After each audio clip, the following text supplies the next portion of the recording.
Buenas noches a todos, espero que se encuentren muy bien. Vamos a ver si el audio se oye bien. Solamente lo escucho por acá.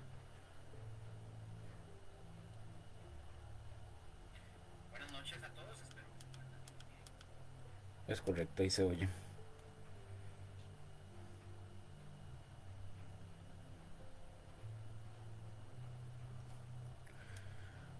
Ok, que el Señor me los bendiga. Espero que estén muy, pero muy bien. Les envío un fuerte abrazo de parte mía, de parte de mi esposa, de mi hija, de mi familia y nosotros como comunidad o comunidad cristiana Gosén también les enviamos un fuerte abrazo de parte de los pastores y de todos nosotros, esperando que, que el Señor esté con ustedes a cada instante. Bueno, vamos a dar inicio con el estudio bíblico del día de hoy. Hoy estamos 18 de septiembre del 2025. Les recuerdo, estamos estudiando el libro del Apocalipsis, ¿verdad? Ya hoy estamos avanzando bastante en este caso, ¿verdad? Particular, estamos en el capítulo 11.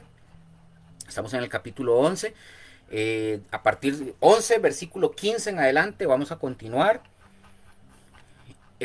Antes de iniciar, voy a nada más a tocar unos puntos importantes de lo que vimos, lo que fue la semana pasada, como para tener ahí como por así decirlo, el recuento, ¿verdad? Saber qué es lo que estábamos viendo, ponerlos al tanto de todo lo que estábamos viendo. Les recuerdo también que Facebook a los 30 días está eliminando todos los videos, ¿verdad? Por una cuestión de ellos, que supuestamente de los servidores y por el espacio y todo eso. No hay problema. Todas estas enseñanzas y estudios se están pasando o se están trasladando, en este caso particular, se están trasladando al canal mío, ¿verdad? De Luis Luker, Luz y Verdad, se están migrando para allá. Ahí van a poder verlos cuando ustedes quieran, a la hora que ustedes quieran. Ahí van a estar, están ordenados. Están ordenados, ¿verdad? Desde el uno 2 3 en ese orden. Ahí ustedes lo van a poder ver desde el inicio, si así lo tienen a bien. Y este, por otro lado, nada más les recuerdo, tengan sus Biblias siempre a la mano. Si usted es diligente, pues si está apuntando, pues apunte todo lo que usted tenga que anotar y estudielo posteriormente. Entonces, bueno, la semana pasada, mis hermanos, bueno, vamos a orar, mejor dicho, antes de iniciar, para que el Señor tome control, dirija y no permita, ¿verdad? Que el Señor no permita que nada fuera de lo que dice la escritura nos permita que nosotros podamos decir algo que no es. Así entonces, para que todos nosotros podamos estar siempre ahí al tanto. Permítame en un momento para compartir esto por acá. Ok. Vamos a ver, un momentito, por favor, ya vamos a iniciar. Ok.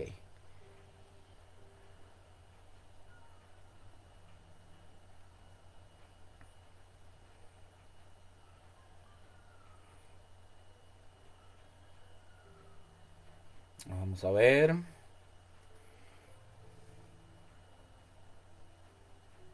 Ok.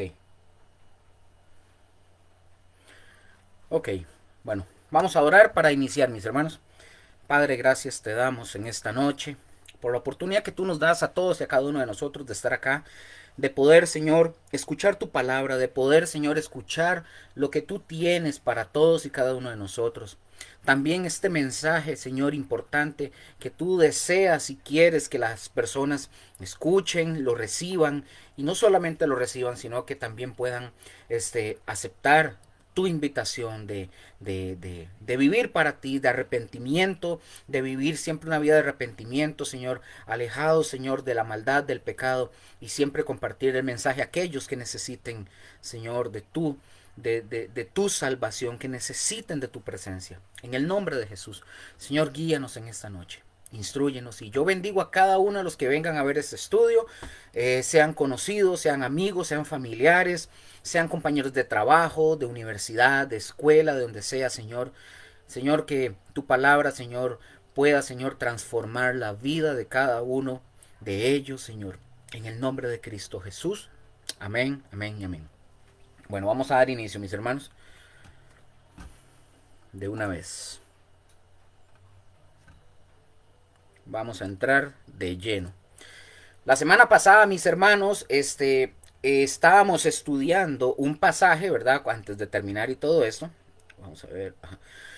Un pasaje del Apocalipsis, del capítulo 11, que se centra, voy a bajar un poquito, que se centra en dos eventos principales durante el periodo de la gran tribulación. Aquí solamente estoy dando un resumen muy rápido de lo que vimos la semana pasada.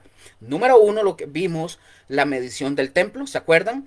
Lo vimos, la medición del templo en Apocalipsis 11, versículo 12. A Juan se le ordena, ¿verdad?, medir el templo de Dios, el altar y a los que adoraban ahí. También el significado de medir y todo eso lo vimos. El templo, recordemos que no se refiere a la iglesia cuando estábamos viendo eso, haciendo el estudio, ¿verdad? De todo lo que habla el texto y el contexto.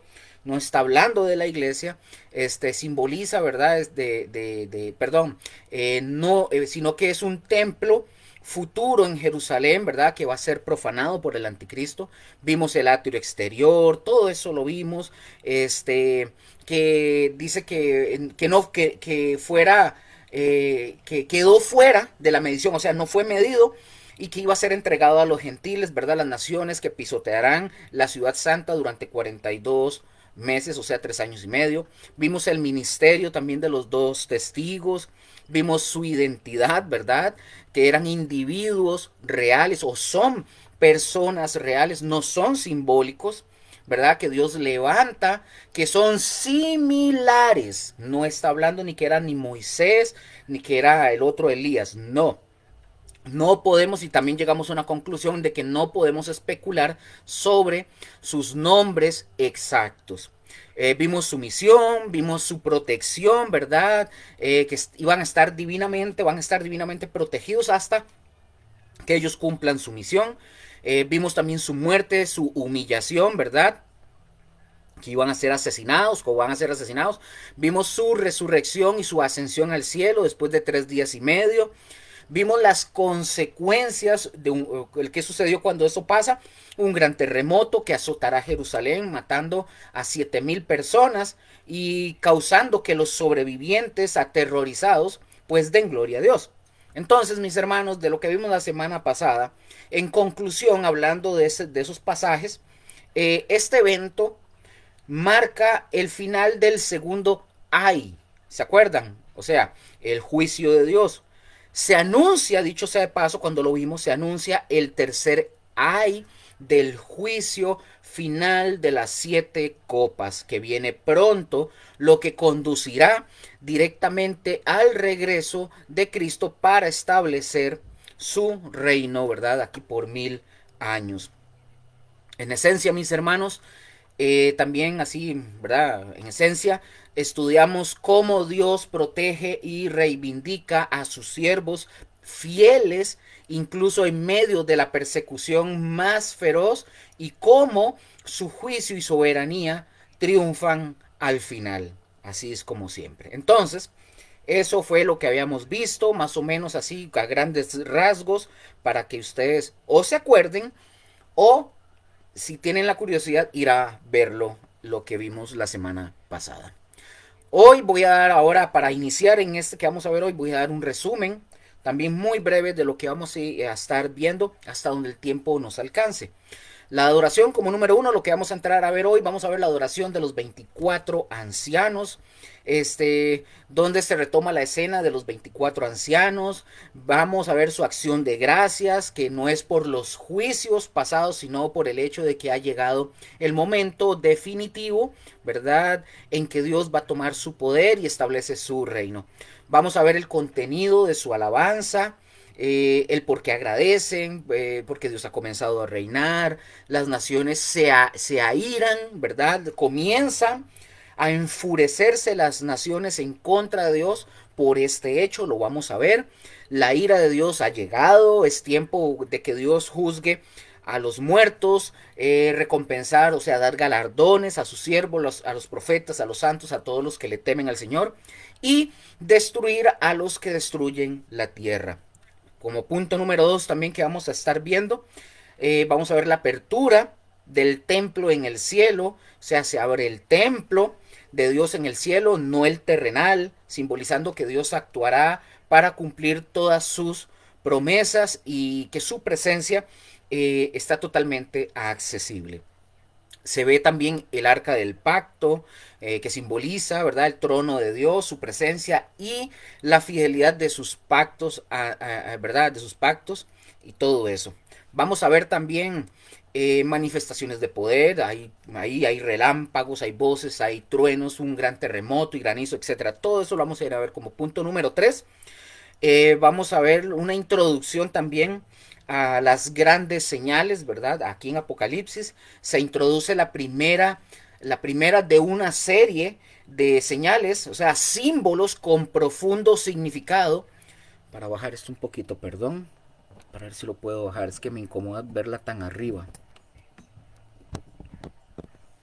Creo que ahí sí. Ah, ok. Entonces, como dije, todos estos fenómenos, ¿verdad?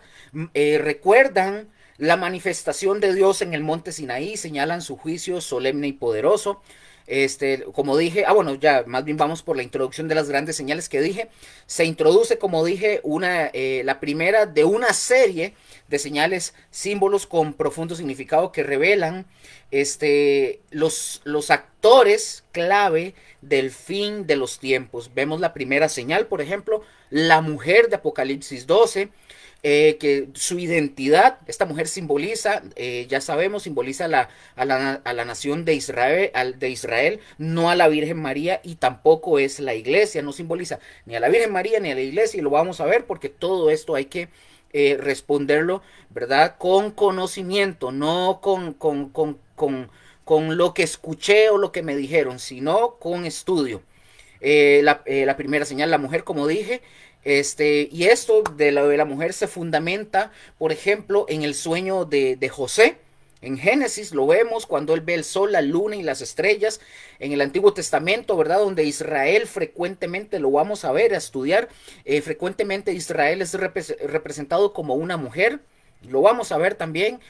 También ella da a luz, la nación, o sea, Israel da a luz al Mesías, Jesús, quien es judío.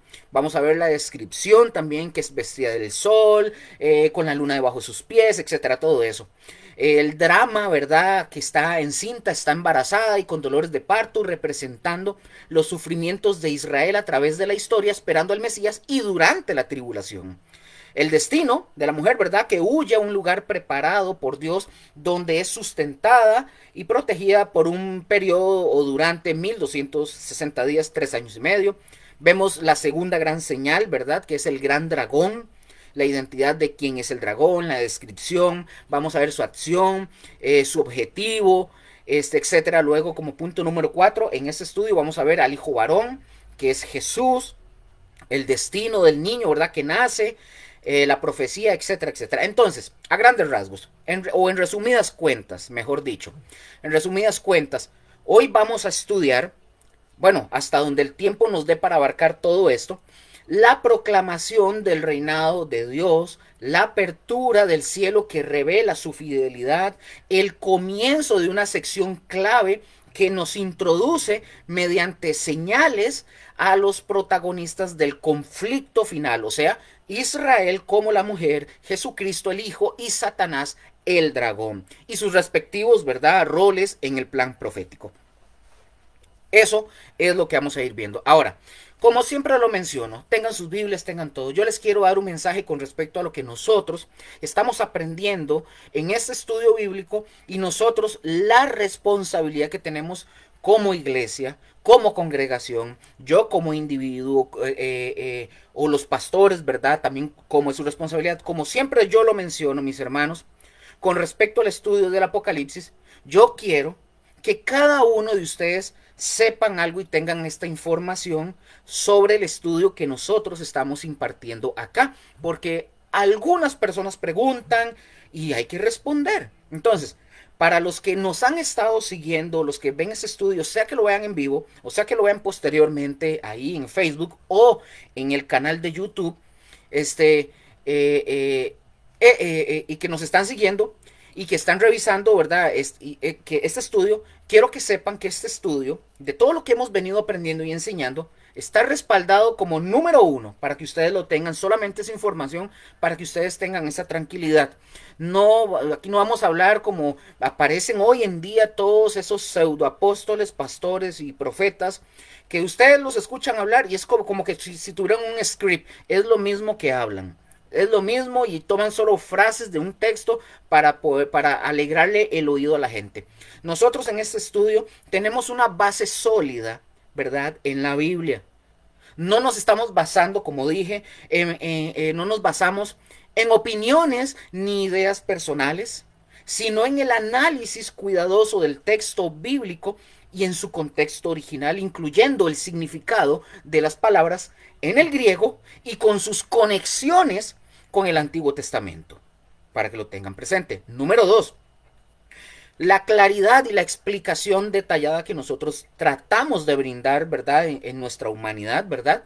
Aunque recordemos que Apocalipsis usa símbolos y un lenguaje profético, nosotros como humanos, sean los pastores o sea yo, nos esforzamos por desglosarlo de una manera entendible verso por verso, para que todos ustedes y yo puedan seguir el flujo de lo que es la revelación de Dios en este estudio del Apocalipsis.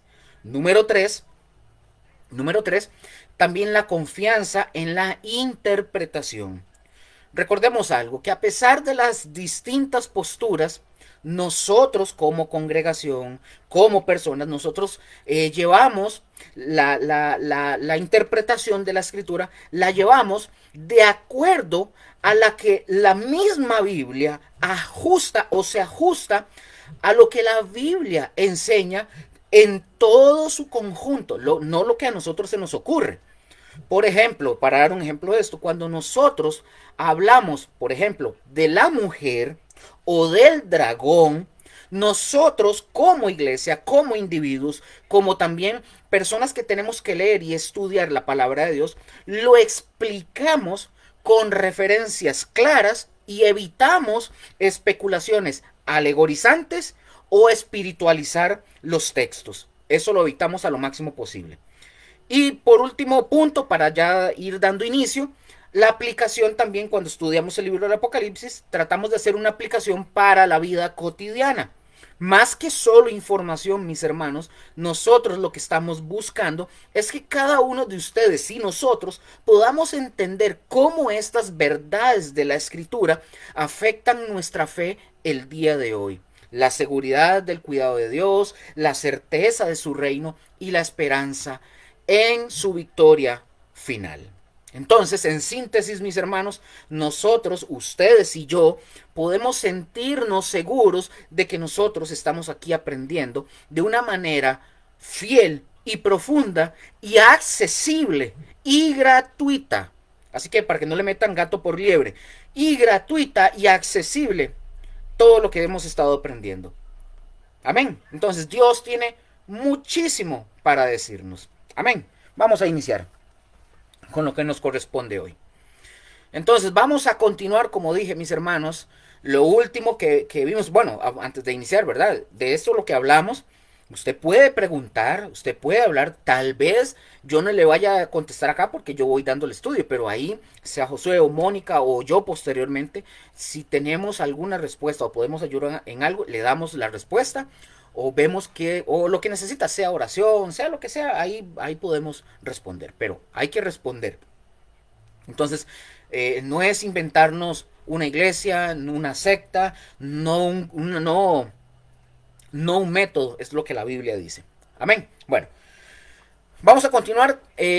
Lo último, ¿verdad? Que vimos fue Apocalipsis capítulo 11, versículo 15. Vimos la séptima trompeta, vimos cómo el ángel tocó esta séptima trompeta y justamente ahí es donde nosotros vamos a continuar con los versículos del 16 al 18 que nos presentan de nuevo acá esos textos a los 24 ancianos adorando. Ojo, más adelante yo voy a comenzar a tocar unos temas que tienen que ver directamente, es muy técnico que tiene que ver con la gramática griega y todo, pero yo aquí en los estudios siempre vamos a tratar nosotros, ¿verdad? Estamos comprometidos a tratar de explicarlo de una manera sencilla, simple, que lo pueda entender hasta un chiquito, mi hija de 7 años. Entonces, siempre vamos a dar la palabra o lo que sea, si es técnico, pero vamos a explicar qué significa, porque hay muchas cuestiones que hay que comprender en esto, que mucha gente se brinca, entonces comienzan a hacer especulaciones y por eso caen en posturas equivocadas. Bueno, vamos a ver qué dice Apocalipsis capítulo 11, versículos 16 al 18, donde, como dije, vamos a ver a los 24 ancianos que reaparecen nuevamente adorando. Vean lo que dice. Leo para ustedes.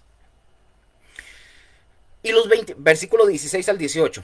Y los 24 ancianos que estaban sentados delante de Dios en sus tronos, pongan atención, se postraron sobre sus rostros y adoraron a Dios, diciendo, te damos gracias, Señor Dios Todopoderoso, el que eres y que eras y que has de venir, porque has tomado tu gran poder y has reinado. Versículo 18. Y se airaron las naciones, y tu ira ha venido, y el tiempo de juzgar a los muertos, y de dar el galardón a tus siervos los profetas, a los santos, y a los que temen tu nombre, y a los pequeños, y a los grandes, y de destruir a los que destruyen la tierra. Vean, mis hermanos, vamos ahora sí a arrancar. Los 24 ancianos, ¿verdad? Aparecen, recordemos, aparecen por primera vez, ya lo estudiamos, aparecen por primera vez en Apocalipsis capítulo 4, versículo 4, donde dice, vestidos de ropas blancas, que ellos estaban, ¿verdad? Vestidos de ropas blancas con coronas de oro en sus cabezas. En el mismo capítulo 4 de Apocalipsis, versículo del 10 al 11, dice el texto que se postran delante del que está sentado en el trono y adoran al que vive por los siglos de los siglos. Y dice el texto, y ellos echan sus coronas delante del trono diciendo, Señor, digno eres de recibir la gloria y la honra y el poder, porque tú creaste todas las cosas y por tu voluntad, perdón, y por tu voluntad existen y fueron creadas. Estos seres celestiales, mis hermanos, o sea, los 24 ancianos, también adoran y cantan, dice la escritura, y cantan alabanzas al Cordero, o sea, a Jesús, en Apocalipsis capítulo 5, versículo 8 al 10 al 14. También lo pueden ver en Apocalipsis 7, 11, 12 y Apocalipsis 19, 4. Nada más les dejo ahí el texto para que ustedes lo tengan. Ahora, en primer lugar, estos 24 ancianos, dice la palabra que estaban sentados realmente delante del trono de Dios y ellos estaban en sus tronos, ojo, en sus tronos, pero los tronos de los 24 ancianos son tronos más pequeños. El trono principal, recordemos, es el de Dios. Y una de las cosas principales que ellos, o sea, los 24 ancianos, hacían era darle gracias a Dios. ¿Qué decían? Te damos gracias. Esta acción, mis hermanos, de gracias, no es para agradecer, ojo con esto, no es para agradecer a Dios lo que Él ya ha hecho con respecto a sus juicios, sino que la hora ha llegado para que Dios tome su lugar y que de estas cosas están permanente puestas en movimiento, ¿verdad? Movimiento todo bajo los pies de nuestro Señor y bajo su autoridad. O sea, que todo lo que está sucediendo, o sea, ellos están agradecidos porque ya llegó la hora y que todas las cosas, ¿verdad?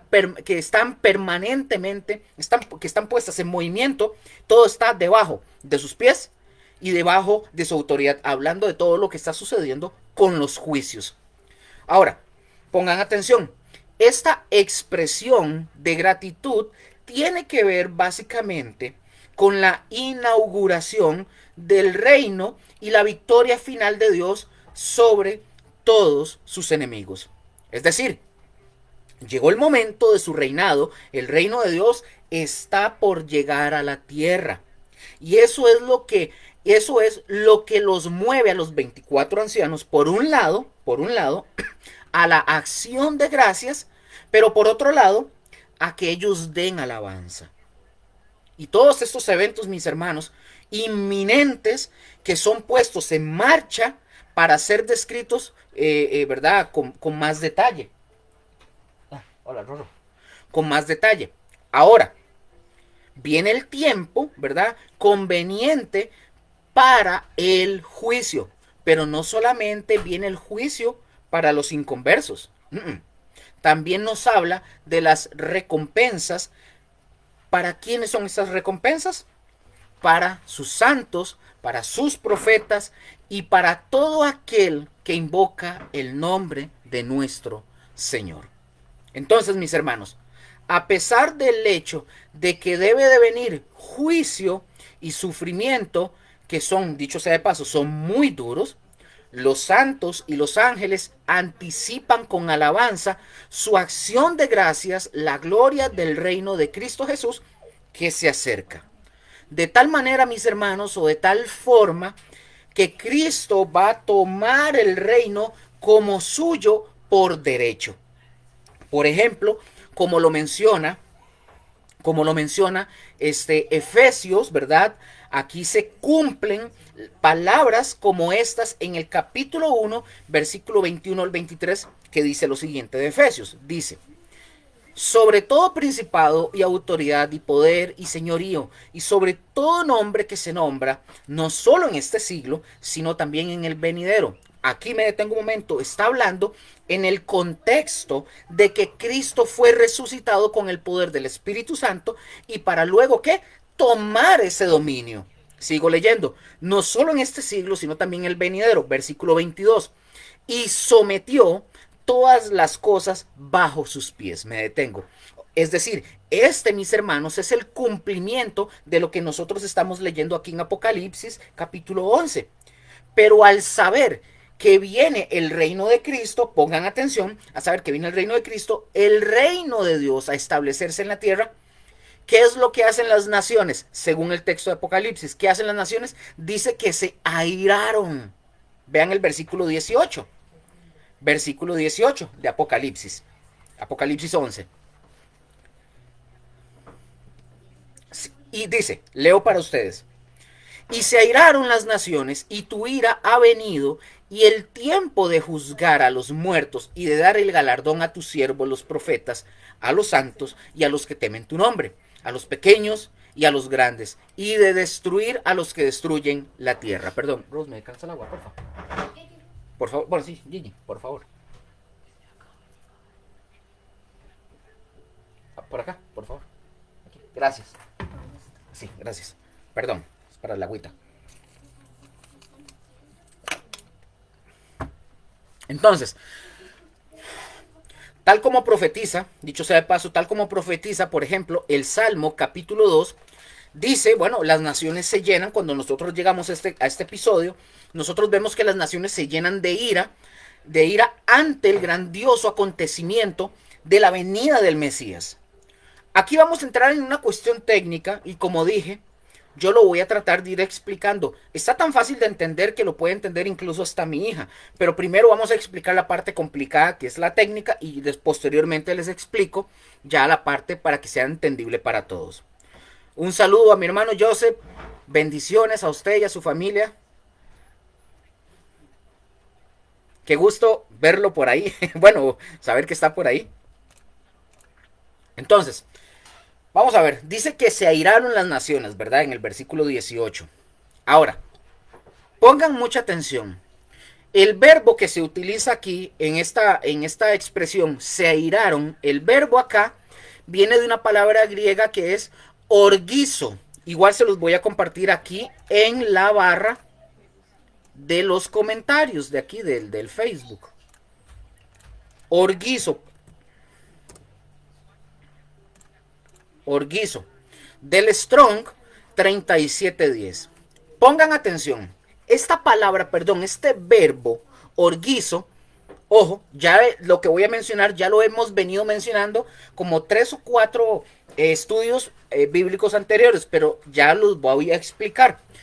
El verbo se airaron, orgizo, del griego orgizo, del Strong 3710, es el primer aoristo ingresivo, modo indicativo, voz activa de orgizomai. Repito esto. Es el primer aoristo ingresivo, modo indicativo de voz activa del griego orgizomai. Quiero explicar esto porque ya lo he venido explicando, pero por aquello lo voy a explicar. Quiero explicar esto.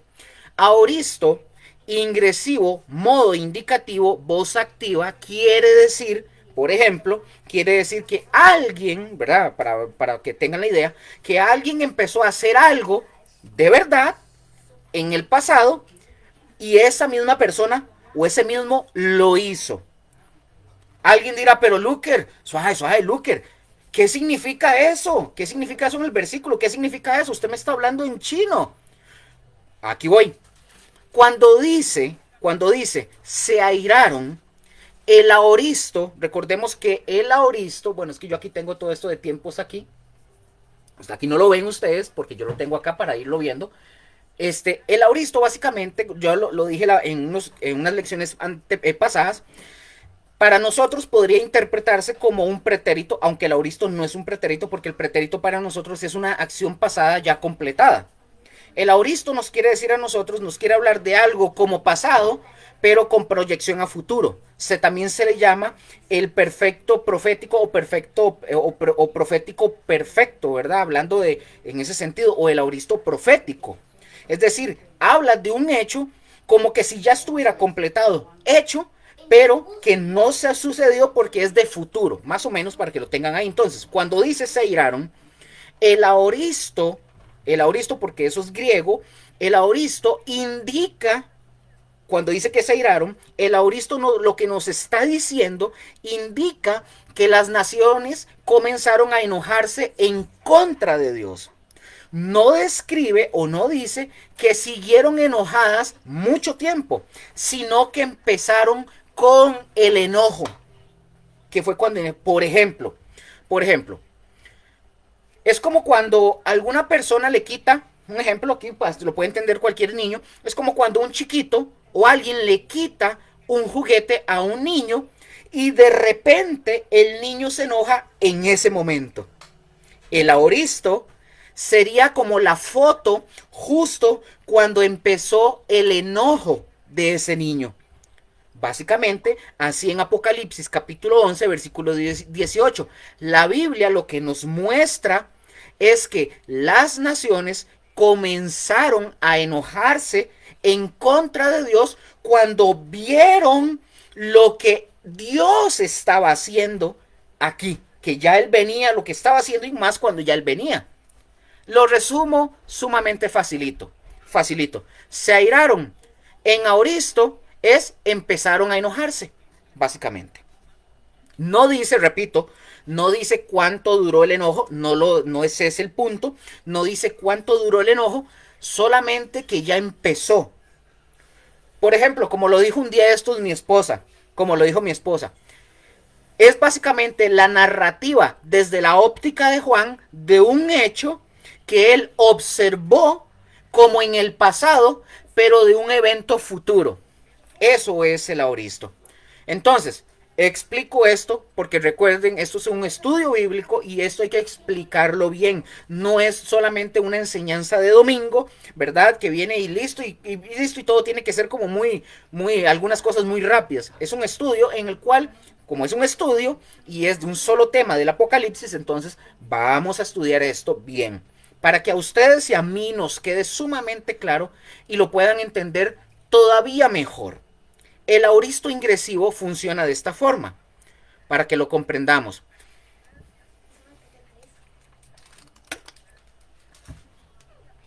Bendiciones, Josué. Por ahí lo veo. Ahí escribió para ver. Ahí, bueno, ya que está ahí, Josué, ahí me dice si comprenden bien lo que estamos hablando. Entonces, el aoristo ingresivo funciona de esta manera para que ustedes lo tengan todavía más claro y más sencillo. Y también esto es para que ustedes tengan la oportunidad de que cuando estudien, tomen en consideración todo esto, para que no se resbalen en interpretaciones o interpretaciones que a ustedes se les ocurran.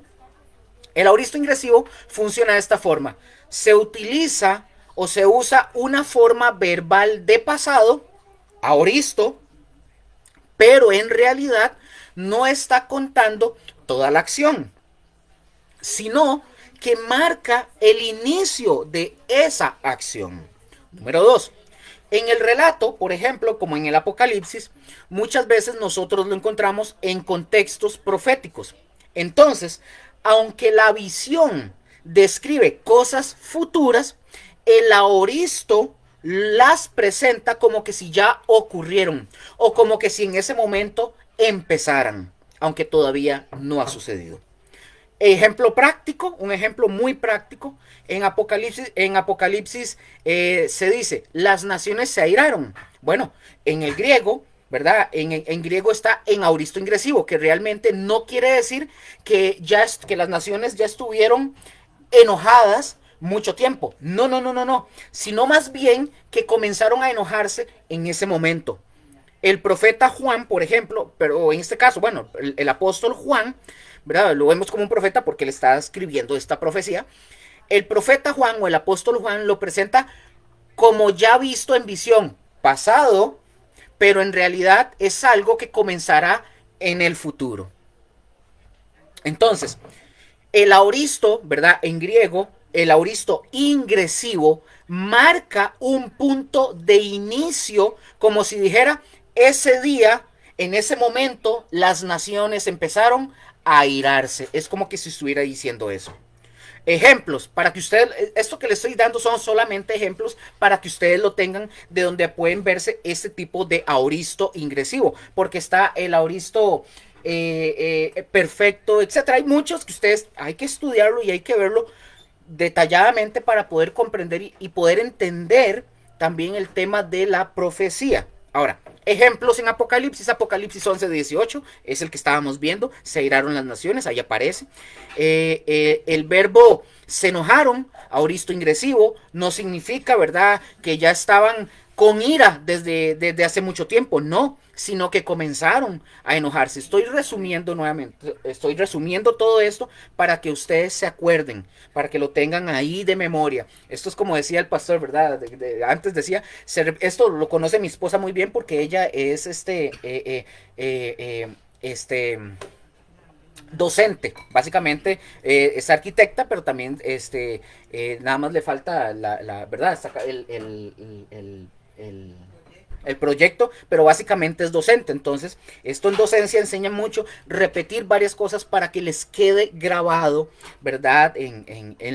Nos quede grabado en la cabecita. Entonces, el aoristo ingresivo no significa que ya estaban con ira desde hace mucho tiempo, sino que comenzaron a enojarse en ese punto de la visión.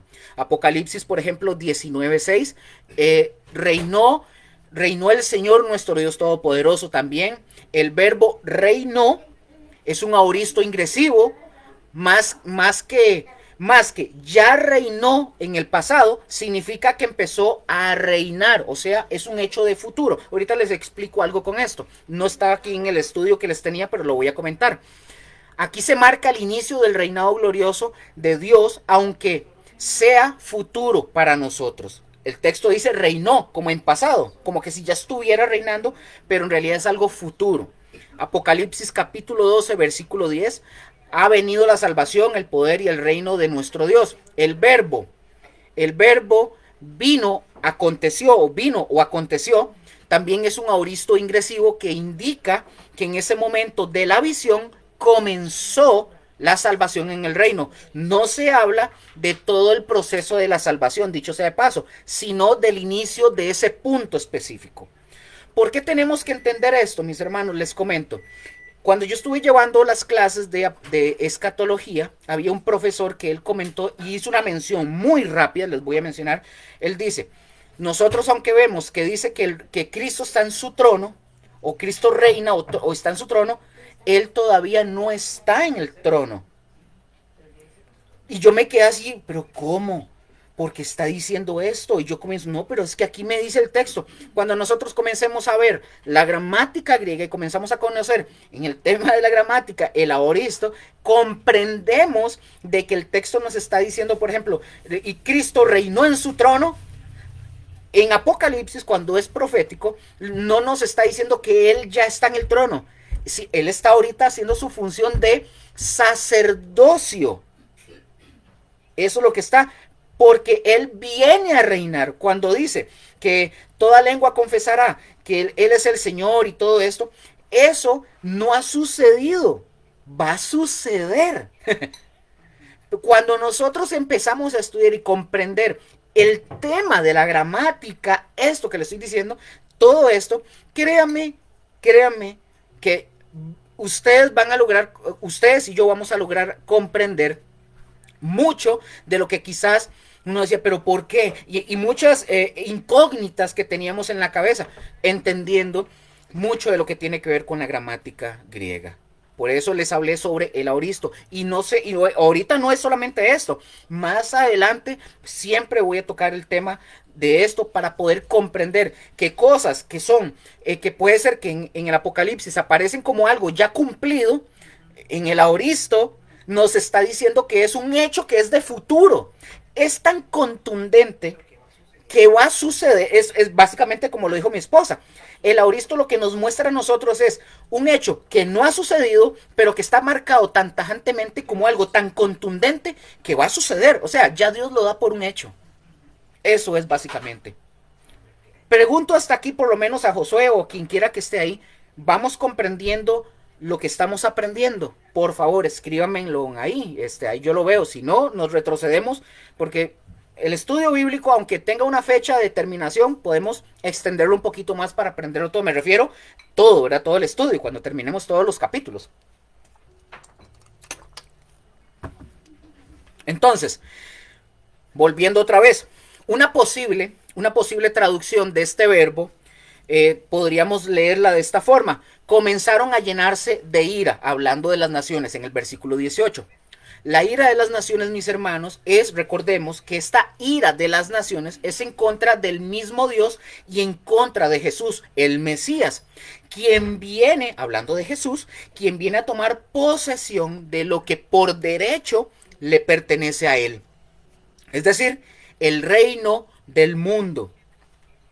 Frente a la ira egoísta y desenfrenada de las naciones, está, mis hermanos, déjenme decirle que está enfrente, aunque la ira de las naciones está ahí, ¿saben que está enfrente de la ira de las naciones? La ira de Dios. La ira de Dios. Entonces, mis hermanos, el texto nos está afirmando lo siguiente: y tu ira ha venido, hablando de Dios, sin aclarar si esta frase forma parte de la alabanza. Ojo con esto, sin aclarar si esta frase forma parte de la alabanza de los 24 ancianos.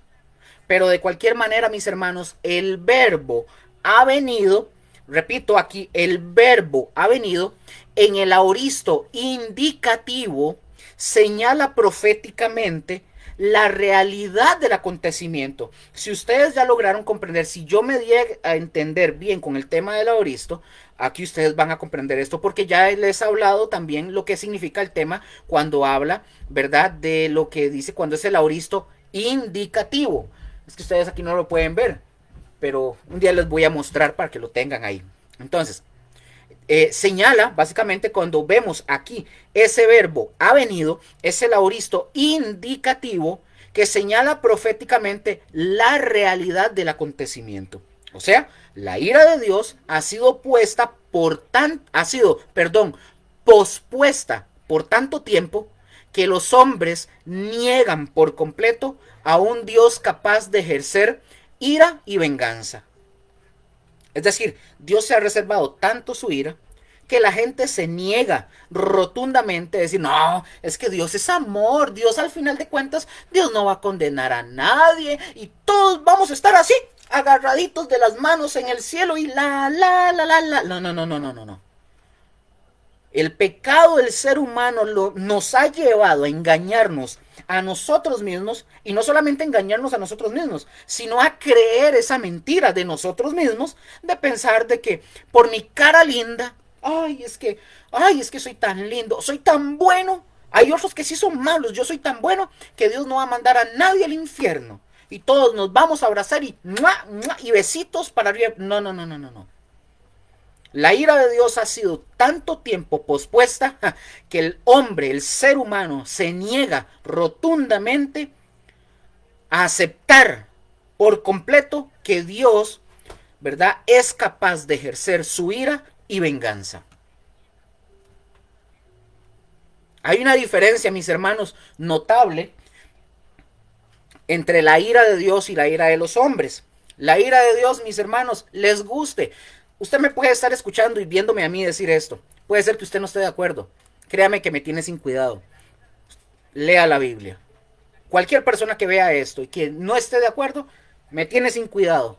La palabra de Dios es tal cual y la ira de Dios es santa y es justa. Así es simple. Mientras que la de nosotros, la ira de nosotros es una ira perversa y también es injusta. La ira de Dios está controlada por su sabiduría y por su omnipotencia. La ira del hombre, mis hermanos, es ciega, torpe e impotente.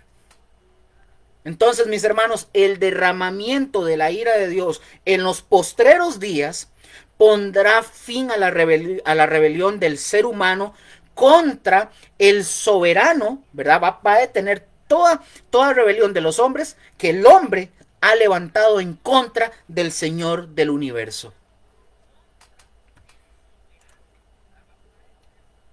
¿Aló? Dirían aló. Así es. Continúo. Dice, y el tiempo de juzgar a los muertos. Vean, mis hermanos, pongan atención. Esta frase presupone el uso verbal principal, o sea, ha venido. La segunda venida de Cristo, mis hermanos, será también un tiempo de juicio, un tiempo de juicio.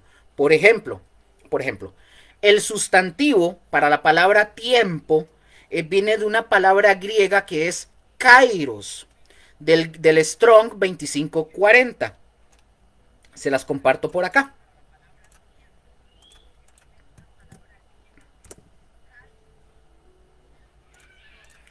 Ahí está. Repito, el sustantivo de la palabra tiempo viene de una palabra griega que es kairos, del Strong 2540.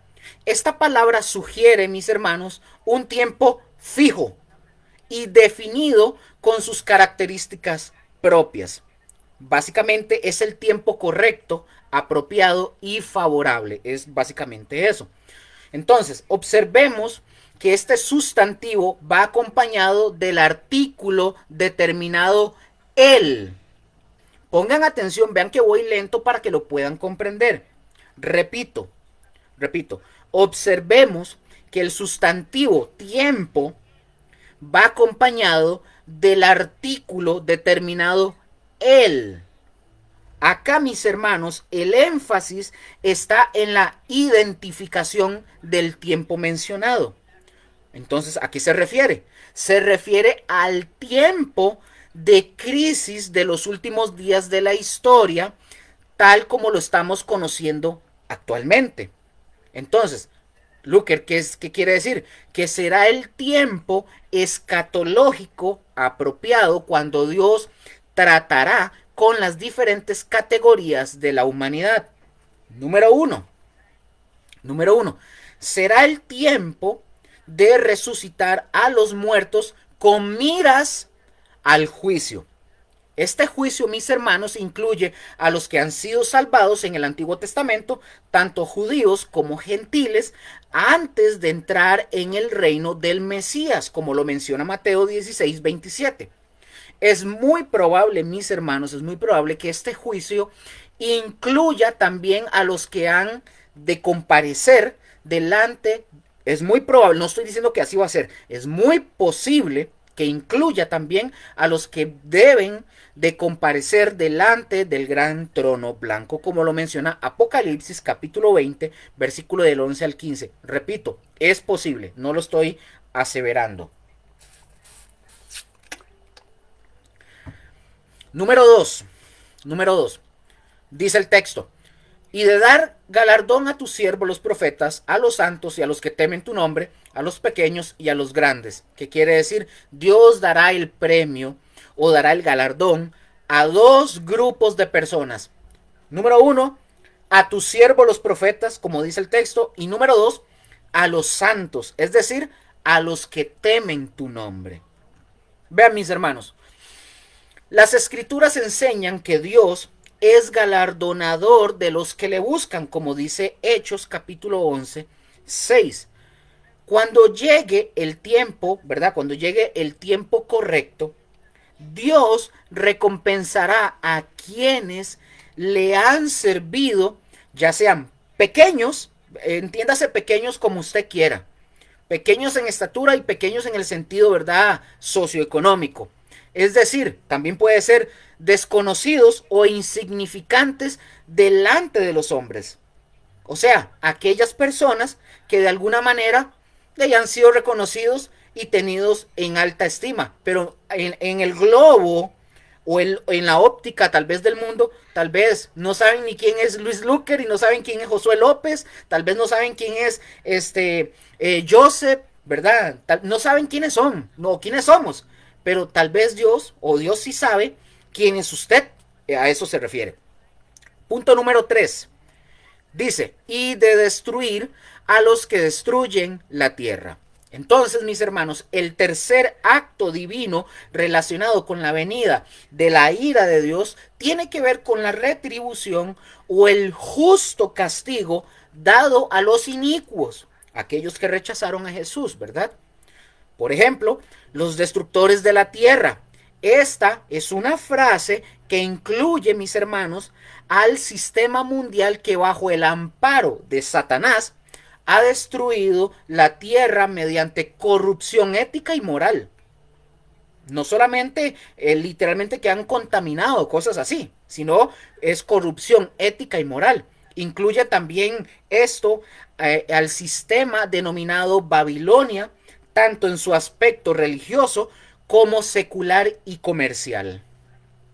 También incluye esto a la bestia, al falso profeta y al mismísimo Satanás.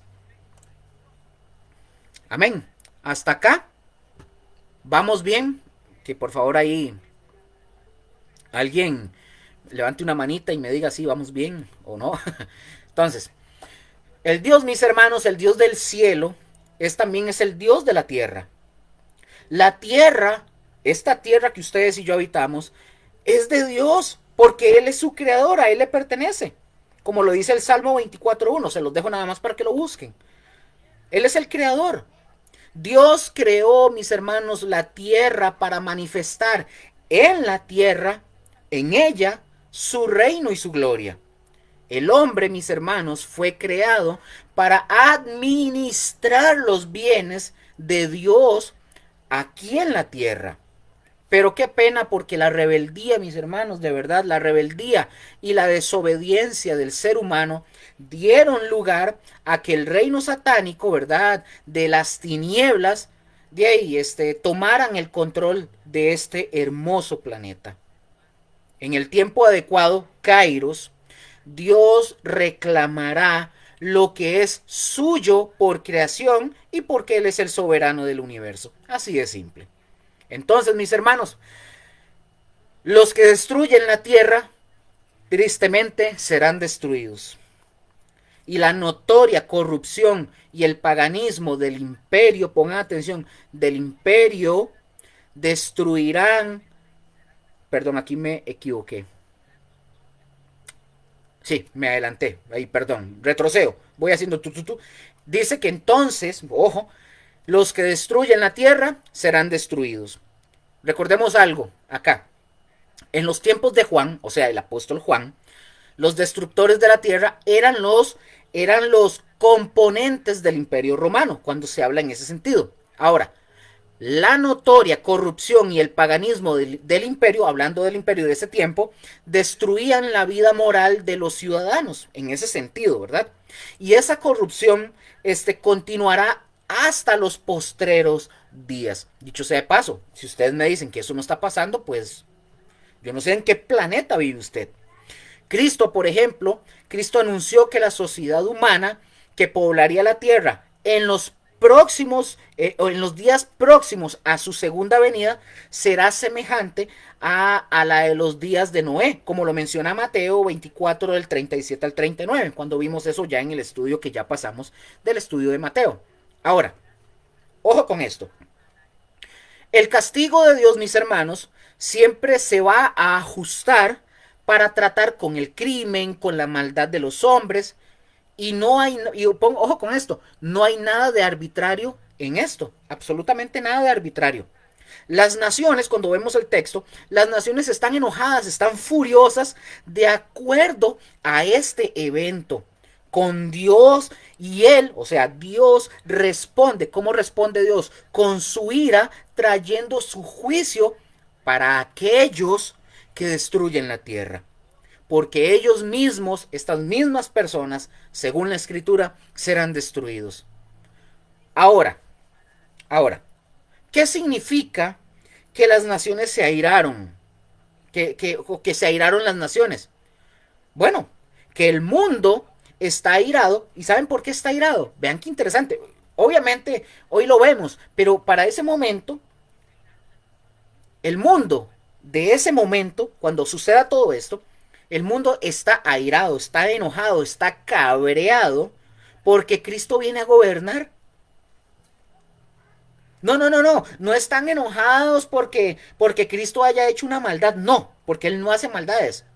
Están enojados porque Cristo viene a reinar y los viene a doblegar.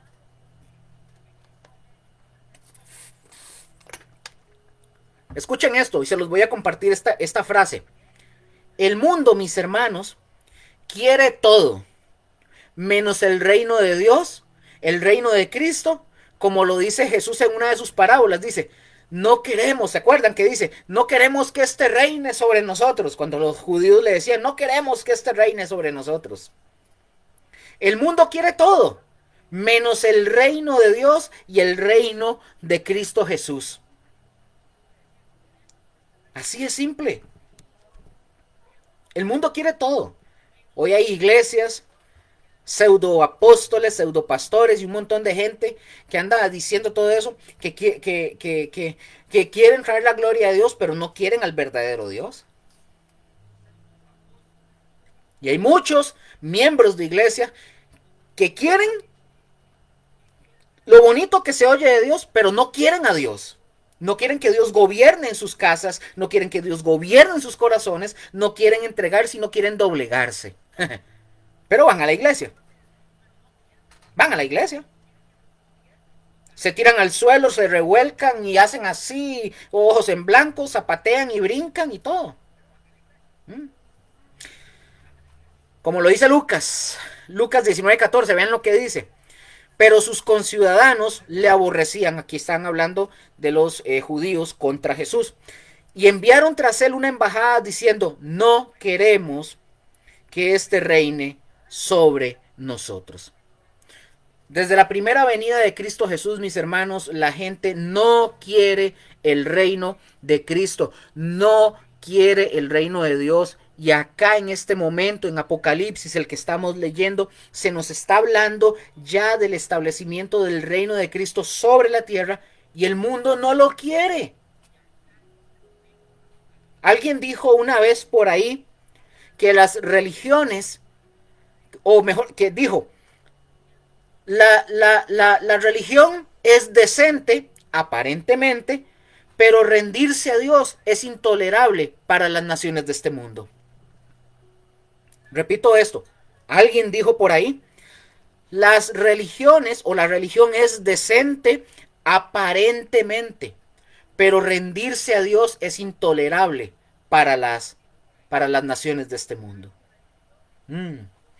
La ira, mis hermanos, la ira del hombre es impotente.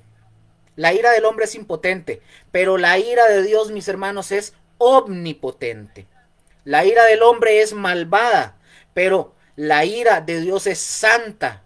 Amén. Amén. Apocalipsis, avancemos. Apocalipsis 11, versículo 19. Vamos a ver que el templo en el cielo es abierto. Y vean lo que dice.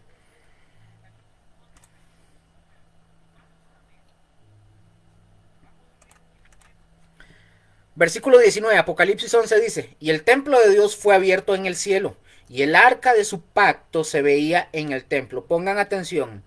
y el arca de su pacto se veía en el templo. Y hubo relámpagos, voces, truenos y un terremoto y grande granizo. Este templo, mis hermanos, que se está mencionando aquí en la escritura, no se refiere a un templo terrenal. Pongan atención, no se refiere a un templo terrenal. Es el templo de Dios que está en el cielo. Y vean lo que nos dice. Fue abierto en el cielo. Ya ahí está la respuesta, ¿verdad?, definitiva. La apertura, mis hermanos, la apertura del templo de Dios en el cielo sugiere el hecho de que el Dios Santo actúa en cumplimiento de todas sus promesas. Al mismo tiempo, cuando las profundidades del abismo, por ejemplo, del abismo infernal, aparecen al descubierto, también las cortinas del cielo se descubren para manifestar el poder de Dios soberano. Acá, mis hermanos, el texto destaca el hecho de que el templo de Dios está ¿en dónde? En el cielo. ¿Y que está como? Abierto. Esta forma verbal, mis hermanos, pongan atención, esta forma verbal apunta a la condición o estado del templo de Dios cuando Juan lo contempló. Amén. Por ejemplo, veamos esto. La intervención divina, mis hermanos, es manifestada por medio, vea lo que dice el texto, dice, por medio de relámpagos y voces y truenos y terremoto y grande granizo. El texto griego, mis hermanos, repite la conjunción y. Recordemos esto, que ya lo habíamos visto también. La conjunción y, que es una conjunción copulativa, para que el lector, o sea, ustedes y yo, como lectores, nos detengamos y reflexionemos en cada uno de los mencionados acontecimientos. Por eso hay que prestar atención a eso. La humanidad, dicho sea de paso, la humanidad ha esquivado o ha evadido la palabra de Dios, pero el Dios del cielo, dice la escritura, hará sentir su presencia de manera potente e inconfundible. El hombre, mis hermanos, no podrá esconderse de Dios. Chan, chan, chan, chan, así de simple. No podrá. Y en esta visión, mis hermanos, quizás, ¿verdad?, representa una mayor comunicación libre del cielo con la tierra para quienes han creído y que se encuentran en esta gran tribulación. Este cielo abierto, mis hermanos, con el templo es un símbolo de la presencia de Dios a favor de los suyos por medio de Jesucristo, y con esto hay un principio. Juan le recuerda, hay un principio, Juan le recuerda también a toda la iglesia en este tiempo que la presencia de Dios es constante, está constantemente con nosotros, o sea, con usted y conmigo. Desde su trono, la presencia de Dios está para favorecerlo a usted y a mí. Amén. No sé si lo cree, pero créalo. Mateo capítulo 28, versículo 20. Ahí, por ejemplo, se mencionó sobre la presencia del Señor. Vean lo que dice. Mateo 28, 20 dice: enseñándoles que guarden todas las cosas que os he mandado. Y he aquí, yo estoy con vosotros. ¿Cuándo? ¿Cuándo? ¿Un ratito? ¿Un día? ¿Un año? ¿2 años? No. Dice, y he aquí, es que está hablando Jesús, y he aquí yo estoy con vosotros, o sea, con usted, a usted que ha entregado su vida, que se ha arrepentido. He aquí yo estoy con vosotros. ¿Cuántos días? Todos los días, hasta el fin del mundo. Amén. Eso lo dijo el mismísimo Cristo Jesús. Entonces, ¿no es este el cielo abierto para nosotros en la actualidad? Esas palabras de Jesús. ¿No es ese el cielo abierto? Porque si usted todavía sigue creyéndole a esos falsos que aparecen diciéndole que le va a tirar polvo de oro y diamantes, vaya, dígale a un joyero que le valore el diamante ese que se encontró, dicho sea de paso, para ver qué pasa.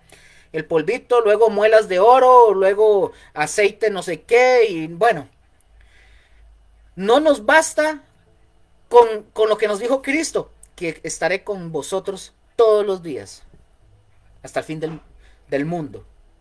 No, no, a algunos no les basta por estar escuchando esos falsos predicadores, falsos engañadores, lobos rapaces, que es lo que son, que solamente quieren enseñarle a la gente a que sean exitosos, mientras ellos le sacan la lana al suave.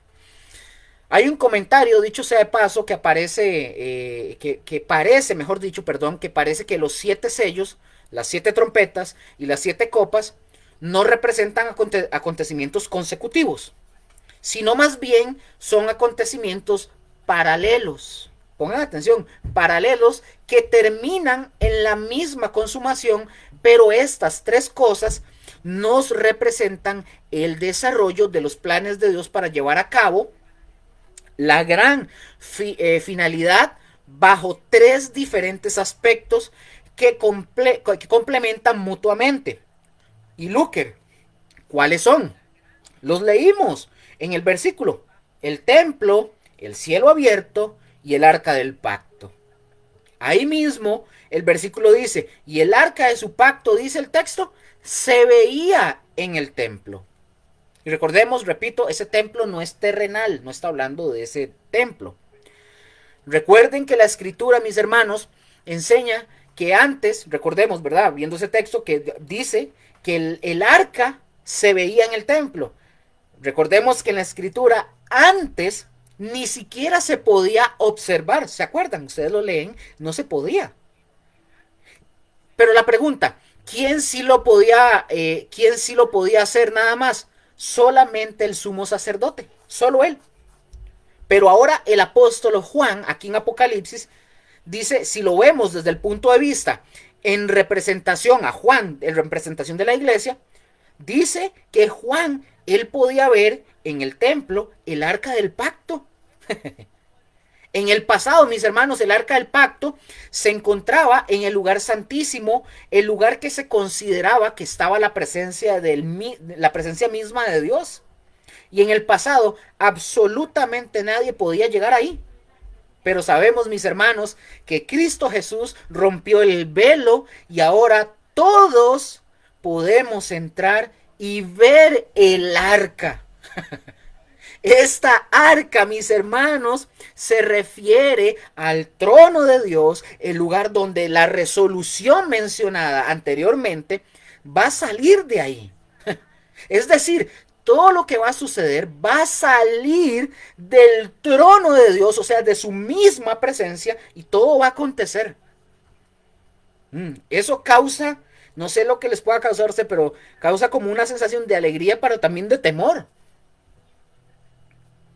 Se le llama arca del pacto en el Antiguo Testamento y dijimos que esta era la representación de la presencia de Dios en su trono aquí en la tierra, para enfatizar la plenitud de Dios. Aquí, mis hermanos, el arca del pacto, el símbolo nos está hablando de la plenitud de Dios, por un lado, al otorgarle gracia a su pueblo, pero por otro lado, para infringir venganza en contra de los enemigos de su pueblo. Amén. Hasta aquí hemos venido comprendiendo lo que hemos estado estudiando. Yo espero que sí, ahí pueden escribirlo. Vamos a leer un texto de la Biblia, mis hermanos, que nos habla algo de lo que venimos hablando, que está en Hebreos, capítulo 9, versículos del 23 al 28. Vamos a ver este pacto de Dios reflejado justamente ahí, hablándonos de las cosas pasadas que eran figura de lo presente ahora en Cristo Jesús.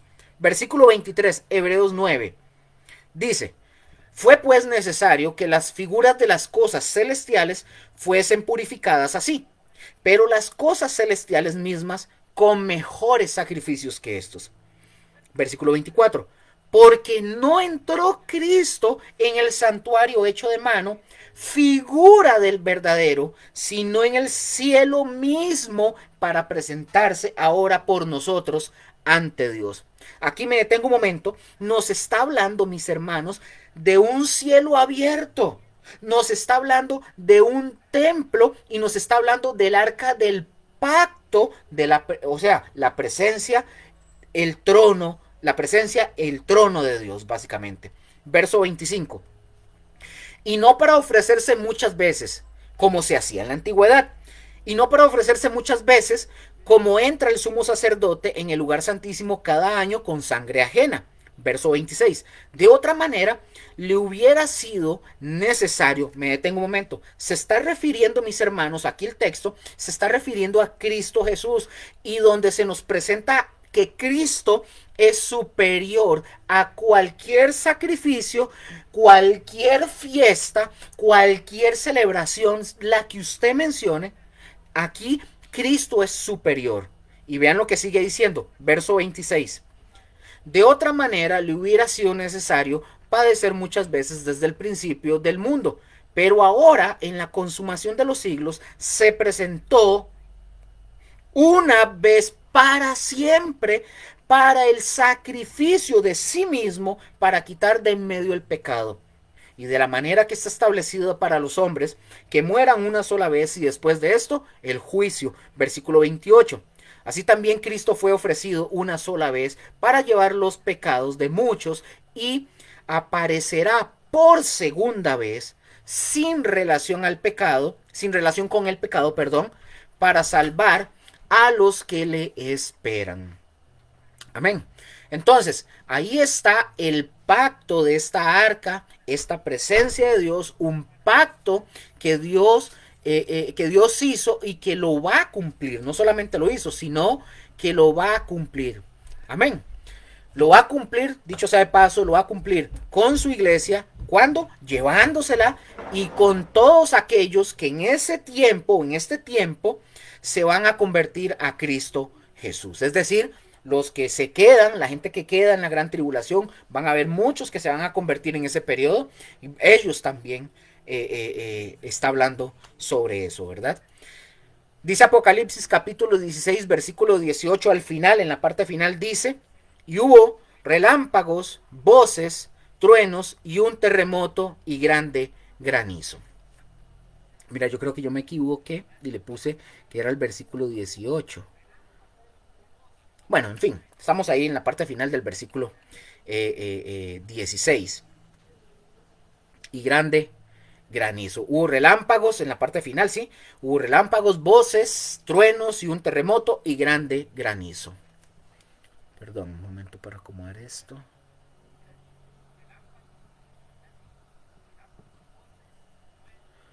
Es que si no se me descarga el celular.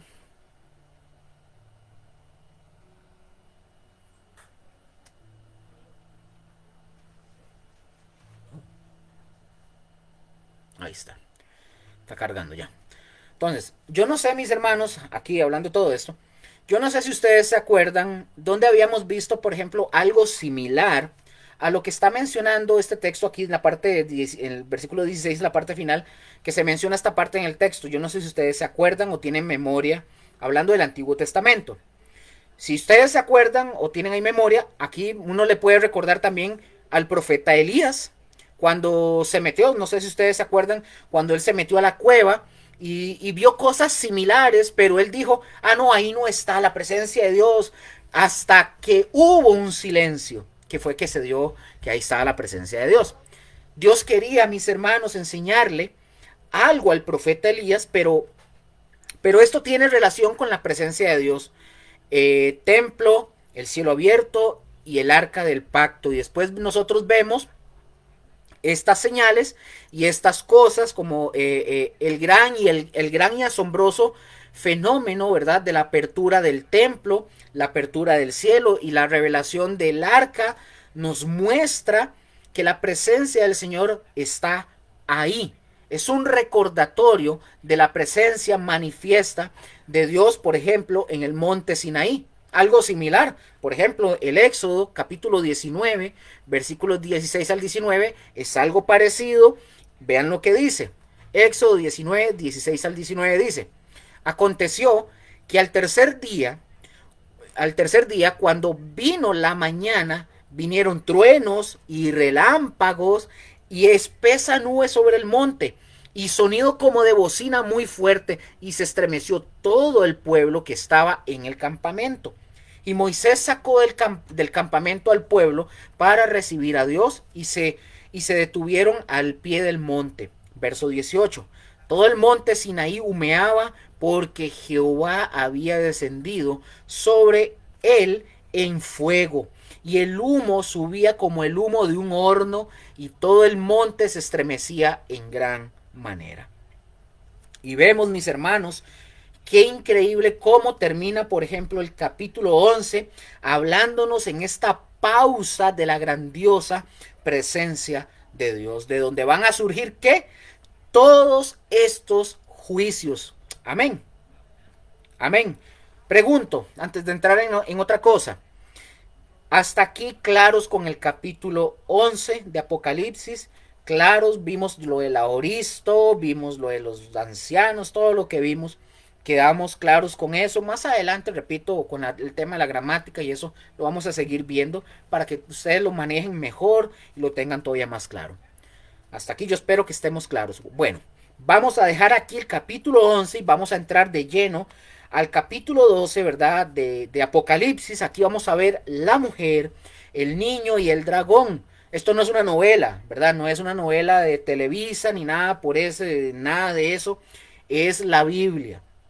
Y en primera instancia nos habla de la mujer. Apocalipsis capítulo 12. Apocalipsis capítulo 12 es muy controversial para muchas personas que tienen interpretaciones completamente erradas con respecto a esto, que lo vamos a ir viendo. Y repito, lo vamos a enseñar tal cual como lo dice la Biblia, no especulando. No vamos a decir, es que la mujer es tal, porque así enseñan muchos que omiten tantas cosas que por eso andan bateando. Apocalipsis 12:1, vamos a ver a esta mujer y cómo se nos describe. Versículo 1 dice, apareció en el cielo una gran señal. Por favor, cuando lean, entendamos, ya aquí ya hay algo que nos está diciendo. Una gran señal. Es decir, mis hermanos, Anteriormente, no solamente se le permitió al apóstol Juan ver el cielo abierto, ver el templo y el arca del pacto, sino que a Juan también se le permitió, dice que apareció, él vio, dice que apareció en el cielo, en el cielo, en esa visión, dice que apareció una gran señal. Una gran señal. Pongan atención, el sustantivo señal, pongan atención, el sustantivo señal aparece aquí por primera vez en el Apocalipsis. Pongan mucha atención. Dicha señal es calificada como grande. Pongan atención. La mencionada gran señal nos sugiere que se trata de algo que posee un profundo significado espiritual. Vamos de nuevo. El sustantivo señal sugiere, además, que lo que es visto en el cielo es una manifestación, o representación de algo de algo simbolizado por dicha señal. Vean que lo estoy tratando de hacer pausado para que lo comprendan. Pongan atención, las escrituras enseñan que las señales, ojo, que las señales guardan una relación directa con la nación de Israel. Luker, deme ejemplos. Bueno, Génesis 17:11, Génesis 35:14, Éxodo 3:12, aquí para corregir Éxodo 3:12, Éxodo 13:16, Éxodo 31:13, Isaías 7:11, también para corregirlo, perdón. Isaías 7:11, Jeremías 44:19, Mateo capítulo 12, versículo 38 al 39, Mateo 24:3, Lucas 21, aquí también para corregir, 21, 24 al 25, Juan 6:30, Primera de Corintios 1:22. Son ejemplos de lo que le acabo de mencionar, que las escrituras enseñan que las señales guardan una relación directa con la nación de Israel. Los judíos, mis hermanos, siempre pedían, recuerden, siempre pedían señales para poder creer, aunque casi nunca creían después de ver las señales. Entonces, para nada las pedían.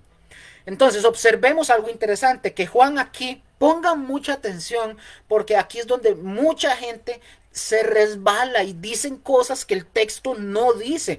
Pongan atención para que ustedes estén pilas, aprendan a leer bien la Biblia, aprendan a estudiar todo bien y aprendan a notar, a diferenciar cosas. Observemos que Juan aquí no utiliza el vocablo maravilla. No, no, no, no, no, no.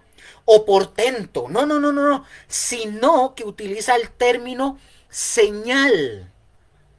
Esto que les estoy diciendo, mis hermanos, es un dato sumamente importante en la interpretación del texto. Como lo menciona, por ejemplo, voy a hacer el comentario de un teólogo que se llama Enrique Bullinger. Él dice un comentario, dice este hombre, pongan atención, lo que se expresa mediante la señal debe aprenderse de la misma escritura. Si se advierte que esto debe tratarse como una señal, de seguro debe concluirse que cuando no existe esa advertencia, ¿cuál advertencia? De que diga que es señal, no debe tomarse las cosas de este libro como símbolos, sino como cuestiones y acontecimientos literales. En español se lo traduzco, él está diciendo, básicamente es que si en la escritura no aparece la advertencia, apareció como dice Juan, y vi una señal, si no aparece la palabra señal, hay que interpretarlo literalmente. Pero aquí aparece señal, entonces como tal no se puede interpretar de forma literal. Sigo con el estudio para ir terminando. La advertencia que hace este hombre llamado de apellido Bullinger, ¿verdad? Se debe de tomar con mucha seriedad lo que él está advirtiendo. Y como ya nosotros aquí en el estudio lo hemos indicado en reiteradas ocasiones hasta el cansancio, a través de todo ese estudio bíblico del Apocalipsis, no debemos de confundir el uso de símbolos o de figuras de dicción con el empleo de interpretación simbólica o figurada.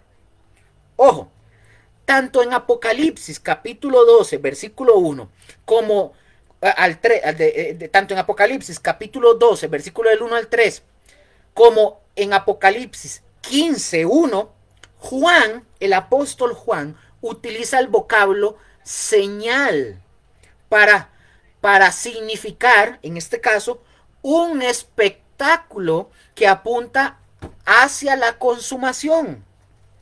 Ahora, también lo usa de tal manera como para hacer justicia al carácter formal de dicho vocablo. Por ejemplo, para Juan, la palabra griega semeión es una señal, eso es lo que es, o un indicador, una marca, algo que no puede ver y en realidad lo ve. Es decir, Juan, aquí les pongo el griego, que eso significa señal, eso es lo que Juan está diciendo. Del Strong 45:92.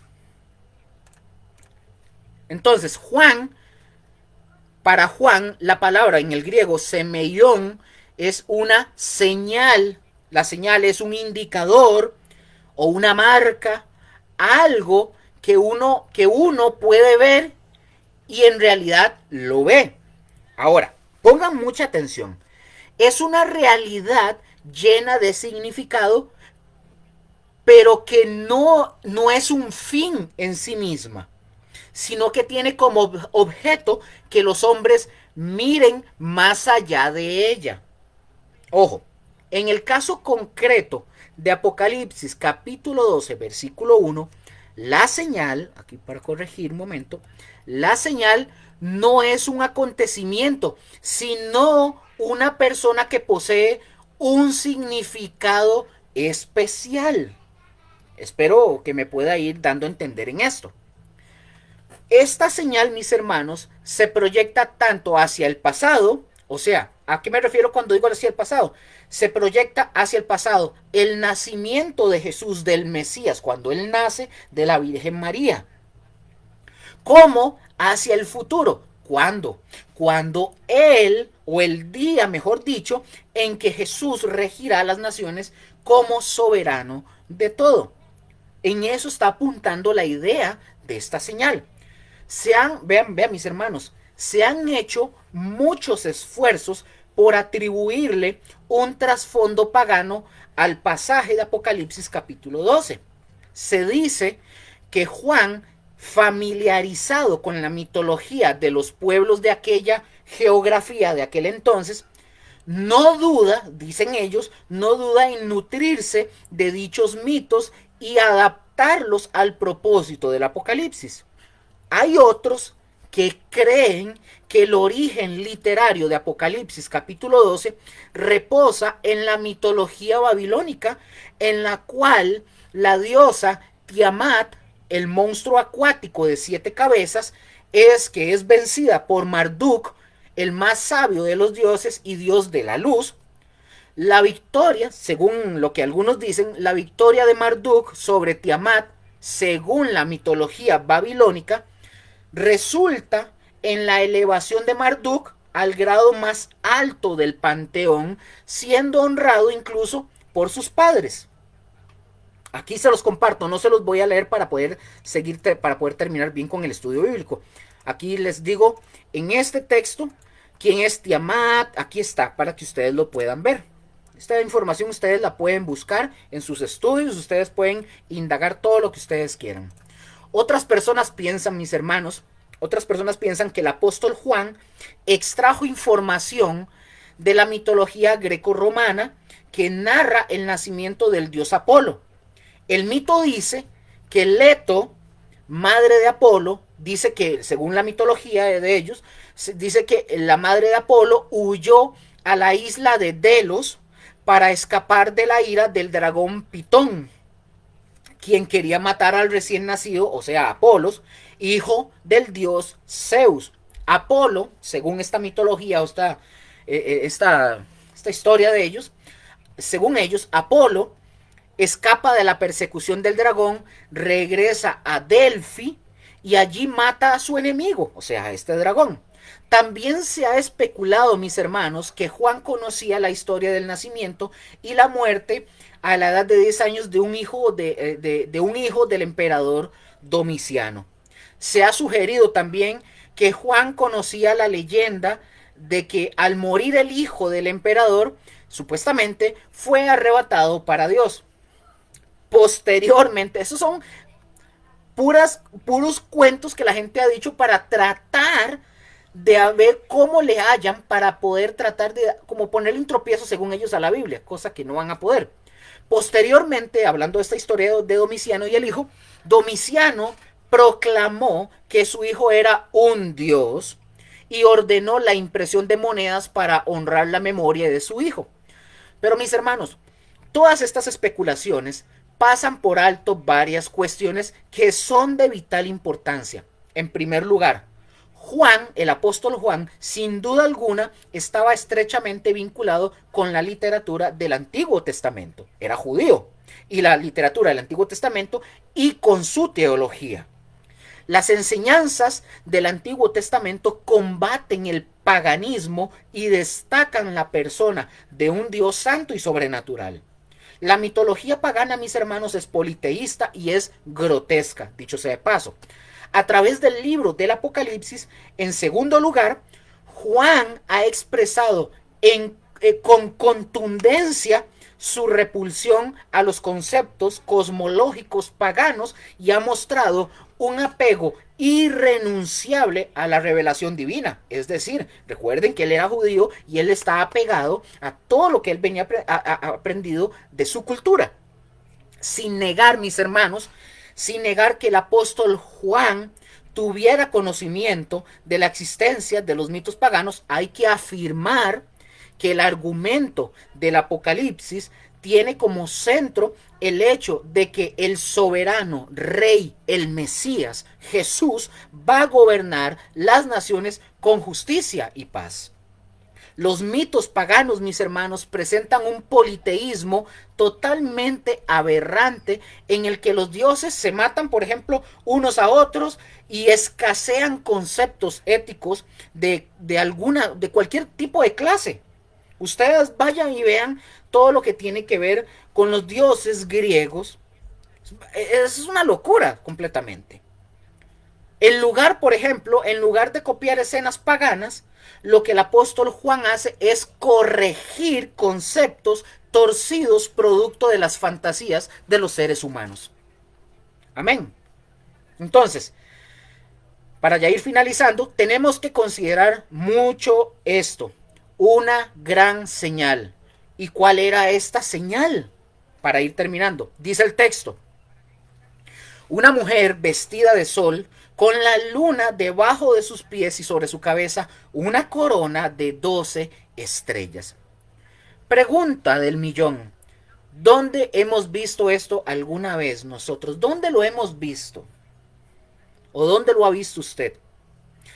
Acá, mis hermanos, presten mucha atención, porque les dije que aquí hay que prestarle mucha atención y mucho cuidado a este tipo de cosas, porque aquí mucha gente erra. Es muy importante, mis hermanos, la interpretación aquí en este punto, porque aquí dice que apareció una gran señal. Y esta es una de las primeras de 7 señales que Juan nos va a narrar, y aquí está descrita como ¿qué? Una gran señal. Ahí está la advertencia, señal. En los capítulos de Apocalipsis, capítulo 12, 13 y 14 de Apocalipsis, las figuras principales de la gran tribulación van a ser descritas, y esta gran señal introduce la primera de esas 7 que vamos a ver posteriormente. Y el número, quiero que se acuerden de algo, y el número 7 siempre presente. Recordemos que cada número tiene un simbolismo, y 7 habla de plenitud, habla de algo completo. Ahora, ya para ir finalizando, ¿qué es lo que nosotros vemos aquí en el Apocalipsis? Vamos a ver, en primera instancia, número uno, que la mujer representa a Israel. Número 2, el dragón, que representa a Satanás. Número 3, el hijo varón, que representa a Jesús.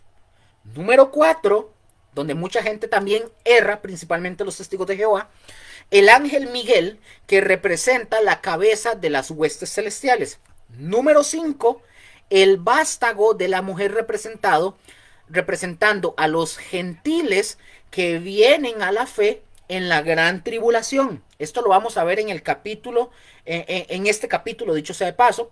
También vamos a ver, punto número 6, la bestia que sale del mar, que representa al anticristo.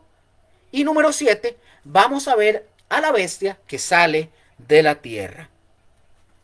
Entonces, mis hermanos, una bestia sale del mar y la otra de la tierra. La bestia que sale de la tierra, mis hermanos, es la que representa al falso profeta que va a promover al anticristo. Ya ahí ustedes tienen esto que les acabo de dar, es un índice o una lista. Y bueno, ahora debido, en este caso, ¿verdad?, a que Juan claramente dice que esta es una gran señal, pues nosotros no podemos esperar que se esté hablando de una mujer de una manera literal, de una mujer, ¿verdad?, de la tierra. No está hablando, es una señal, no es literal. Dios Dios en esta señal, para corregir acá, Dios en esta señal usa esta señal para comunicarle algo al apóstol Juan y para comunicarnos algo a nosotros. Es cierto, y quiero aclarar algo, es cierto que las mujeres generalmente representan diferentes sistemas religiosos aquí en el Apocalipsis. Por ejemplo, Jezabel, que ya la habíamos visto en Apocalipsis capítulo 2, versículo 20, esta mujer está asociada con el sistema religioso de las falsas doctrinas. Después la gran ramera, que se menciona en Apocalipsis 17, versículo 2, está asociada con la falsa religión. La esposa está asociada con la iglesia en Apocalipsis 19, versículos 7 y 8. Por lo cual, mis hermanos, la mujer en este pasaje que dice que está vestida de sol está asociada con muchas ideas religiosas diferentes. Es decir, hay personas que hacen la interpretación de esta manera, pero nosotros vamos a explicarlo para llegar a la conclusión que nosotros debemos de llegar y la que debe de ser. Amén. Entonces, voy a ver si, para terminar esto, por ejemplo, los católicos romanos dicen que esta mujer es la Virgen María, que está descrita como la reina del cielo. Así es como la tiene la Iglesia Católica Romana. Pero mis hermanos, por eso es común ver también una imagen, hablando de la Iglesia Católica, es común ver una imagen pintada o una estatua, como aparece en el libro de Apocalipsis, ¿verdad? Es común en el arte católico representar a María de pie con una luna creciente y 2 estrellas alrededor de su cabeza. Amén. Y la cuestión respecto a quién representa la mujer vestida de sol con la luna debajo de sus pies y sobre su cabeza con una corona de 2 estrellas, este tema, mis hermanos, ha sido de discusión entre los exégetas.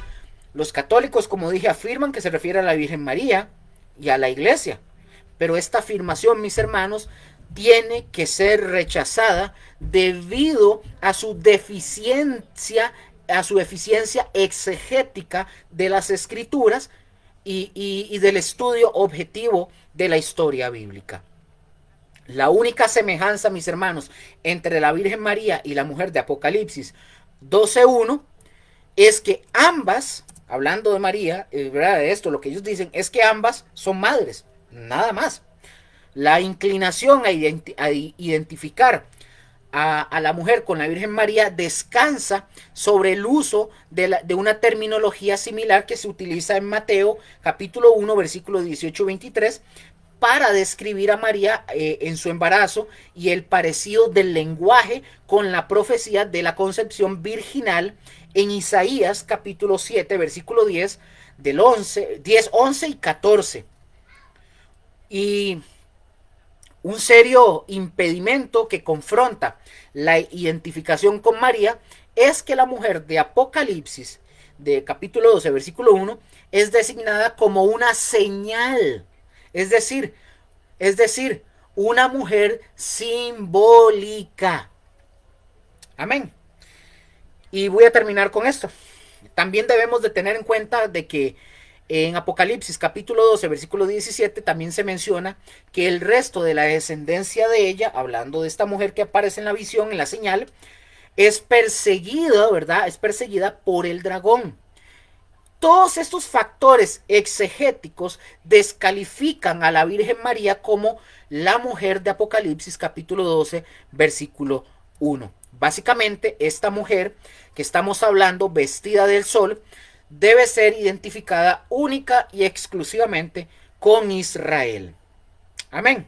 De acuerdo con el contexto bíblico, y si ustedes han estudiado, por ejemplo, la historia de José el soñador, ya ustedes saben que José tuvo un sueño, y eso lo vamos a ver posteriormente en la siguiente enseñanza. Vamos a quedar acá y lo voy a retomar la semana que sigue para seguir con este tema de la mujer, para que lo aprendamos de la mejor manera como debe de ser y poder ver a la luz de la escritura que esta mujer es el pueblo de Israel.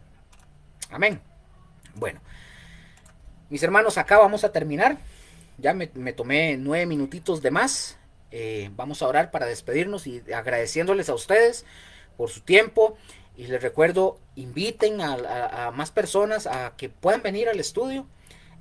Compártanlo, el estudio, para que todos puedan aprender Usted puede tomar de aquí, si usted es pastor, si usted es un líder, si usted es un maestro, usted puede tomar de aquí, tomar lo que hemos enseñado, investigarlo más a profundidad, y usted lo puede enseñar en su congregación, a su grupo, etcétera, en su casa, donde sea. Puede hacerlo sin ningún tipo de problema. Hágalo. Si usted necesita recursos, libros, información, etcétera, yo con todo gusto se lo puedo compartir sin ningún costo, sin nada. Usted solamente puede escribirnos y decirnos, mira, tiene tal cosa. Yo con gusto le paso información, documentos, papeles, PDFs, etcétera, lo que usted necesite para que usted pueda tener un estudio, le pueda dar recomendaciones, los diccionarios, cosas que puede utilizar. Amén. Vamos a orar para despedirnos. Padre, gracias te damos por esta noche, por el estudio, por tu palabra, por tu instrucción, por todo lo que nos enseñas, por todo lo que tú nos guías y nos instruyes. Ayúdanos a que toda esta palabra y todo lo que hemos aprendido podamos hacerlo viva y vivo, Señor, en el transcurso de nuestro día a día, en nuestro trabajo, en nuestra familia, con nuestra esposa, esposo, hijos, hijas, vecinos, vecinas, etcétera, Señor. Que podamos, Señor, cumplir tu propósito, obedecerte como debe de ser, en el nombre de Jesús. Señor, que tu palabra llegue y la salvación llegue a todos aquellos amigos, amigas, familiares, Señor, que no conocen tu palabra dentro y fuera del país, a nuestros compañeros de trabajo, de universidad, de colegio, de escuela, Señor, en el nombre de Jesús, a los esposos, a las esposas, a los hijos, hijas, Señor, en el nombre de Cristo Jesús. Te damos gracias por tu palabra, porque tu palabra es verdad. Y tu palabra es la que liberta, la que nos limpia, la que nos sana, Señor, en el nombre de Jesús. Gracias, Padre, por tu palabra. Ayúdanos más y más. Y bendigo a mis hermanos, a mis hermanas, donde quiera que se encuentren, Señor. A los que ven esto hoy, lo vieron, y a los que posteriormente lo verán. En el nombre de Jesús. Amén, amén y amén. Mis hermanos, bendiciones a todos y a cada uno, y que el Señor me los continúe bendiciendo. No se les olvide, la siguiente semana continuamos con esto, porque aquí es un tema interesante sobre Apocalipsis capítulo 12, versículo 1, sobre la mujer vestida de sol, etcétera, y todo eso. Vamos a conocer quién es esta mujer, vamos a decir claramente por qué por qué representa a Israel. Lo vamos a ver como debe ser, no como algunos creen que es la iglesia, otros que es la Virgen María, etcétera. Y vamos a ver eso para poder aprenderlo por la escritura, no por ideas y fantasías. El Señor me los bendiga a todos. Pasen buenas noches, bendiciones, un abrazo, los amamos.